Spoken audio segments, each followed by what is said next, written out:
আমরা চলে এসেছি উইন্ডির লাইভ স্ক্রিনে। বর্তমানে রয়েছে আমরা ইসিএম ডেভেলপমেন্ট বজ্র বৃষ্টি মোডে।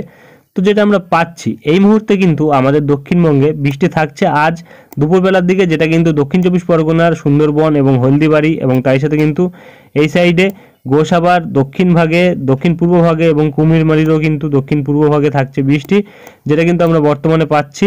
এবং বৃষ্টির পরিমাণটা কিন্তু থাকছে বজ্রপাতের সাথে একদমই কম, তেমন কোনো ভারী বৃষ্টির সম্ভাবনা নেই। একদমই ঝিরিঝিরি বৃষ্টি কিন্তু হতে পারে, তেমন কোনো ভারী বৃষ্টির সম্ভাবনা কিন্তু নেই। এবং 6 তারিখ যে বৃষ্টির সম্ভাবনা ছিল সেটা আমরা নজর রাখবো। 6 তারিখের যে বৃষ্টি ছিল সেটা কিন্তু এবার ক্রমশ সরে গেছে, তেমন কোনো বৃষ্টির সম্ভাবনা কিন্তু এই মুহূর্তে আমরা পাচ্ছি না আমাদের দক্ষিণবঙ্গের ক্ষেত্রে, যেটা আমরা বর্তমানে পাচ্ছি। এবং তারপরেই কিন্তু আমরা 9-10 তারিখের দিকে আবার দেখেছিলাম বৃষ্টি, সেটাও কিন্তু সরে গেছে, তেমন কোনো বৃষ্টির সম্ভাবনা কিন্তু এই মুহূর্তে আমরা দক্ষিণবঙ্গ, উত্তরবঙ্গ কোনো জায়গাতেই, বাংলাদেশের দিকেও তেমন পাচ্ছি না। তবে 10 তারিখে বাংলাদেশের কিন্তু এ পাশে যদি আমরা দেখি এপাশে বিশ্বম্বরপুর এবং মদনের সাইডে কিন্তু একদমই হালকা বৃষ্টি থাকছে।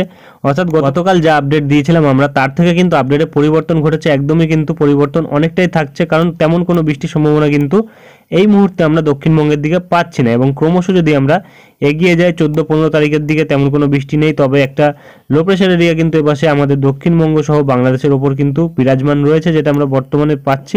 এবং এপাশে কিন্তু আসামের দিকে বৃষ্টি থাকছে এবং বাংলাদেশের যেটা আমরা পাচ্ছি উত্তর পূর্ব দিক অর্থাৎ মৌলভীবাজার, সিলেট এবং আমরা এপাশে আসামের শিলচরের দিকে কিন্তু দেখতে পাচ্ছি বৃষ্টি থাকতে পারে বজ্রপাতের সাথে, যেটা আমরা বর্তমানে পাচ্ছি।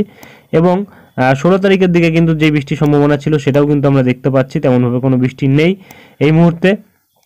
তবে এই পাশ থেকে কিন্তু একটা উচ্চচাপ আসছে, সেটা কিন্তু ক্রমশ আস্তে আস্তে কিন্তু আমরা দেখতে পাচ্ছি 17 তারিখের দিকে এপাশে ধানবাদ অর্থাৎ আমাদের ঝাড়খণ্ডের ওপর এবং কিছুটা ওড়িশার ওপর অবস্থান করছে।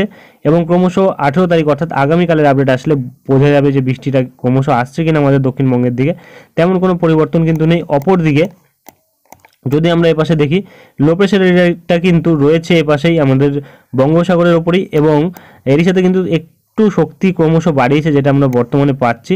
এবং এর জেরে কিন্তু আন্দামান নিকোবর দ্বীপপুঞ্জে বৃষ্টি থাকবে, যেটা আমরা বর্তমানে পাচ্ছি। তেমন কোনো বিশেষ পরিবর্তন কিন্তু এই মুহূর্তে আর পাওয়া যাচ্ছে না। তো এরপরে যদি কোনো পরিবর্তন আসে তা আমরা তুলে ধরবো। আজকের ভিডিওটি আমরা এখানেই শেষ করছি, দেখা হবে নেক্সট ভিডিওতে। ধন্যবাদ।